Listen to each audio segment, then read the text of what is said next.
Now at 6:30, we have an update for you tonight on a former U.S. military interpreter from Afghanistan. We first told you about him in August when he was desperate to get his family out as the Taliban took over the country. Well, now he credits our story in helping get one of his brothers out of danger. Fox 12's Sarah Hurwitz tells us how his family is doing now. Well, he has some good and bad news to share. He says one of his brothers is now out of the country, but he says the Taliban recently terrorized his family members who are still in Afghanistan.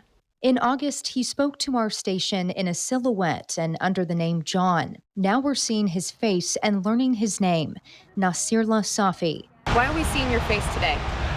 So like I said before, that was the very beginning, everything was pretty chaotic. It's still pretty chaotic. I was so scared for my family. As a former U.S. military interpreter from Afghanistan, Safi wanted to protect his family in our previous story and remain anonymous. But now he's revealing himself and sharing gratitude as he says the story that Fox 12 previously reported opened doors for him to get the word out about his family and get one of his brothers out of the country. I'm very thankful, and I will remain thankful for the rest of my life. And when I talk to people, I basically tell them that KPTV, Fox 12 saved one of my brothers. So many people heard my story, so many people contacted me, and I reached out to both state representative and congresswoman from the great state of Oregon, and they got back to me right away, and they said, and they asked, if there's anything they could do. While Safi says one of his brothers is out of danger, the rest of his family remains in Afghanistan. Last week, he says the Taliban ransacked their home. They took the money, they humiliated and intimidated my parents, who are in their 70s.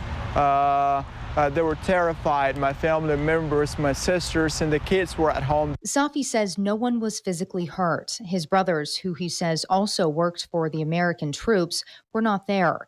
If they were, Safi fears he would have lost them. I can't get out of sleep, I just can't fall asleep so easily because, you're constantly thinking about them. You just don't know what can happen to them. Safi is still working to get the rest of his family out. He recently wrote this book called Get the Terp Up Here, War as an Interpreter to U.S. Forces in Afghanistan. He says whatever he makes on the book will go toward his brother's settlement. In studio, Sarah Hurwitz, Fox 12 Oregon.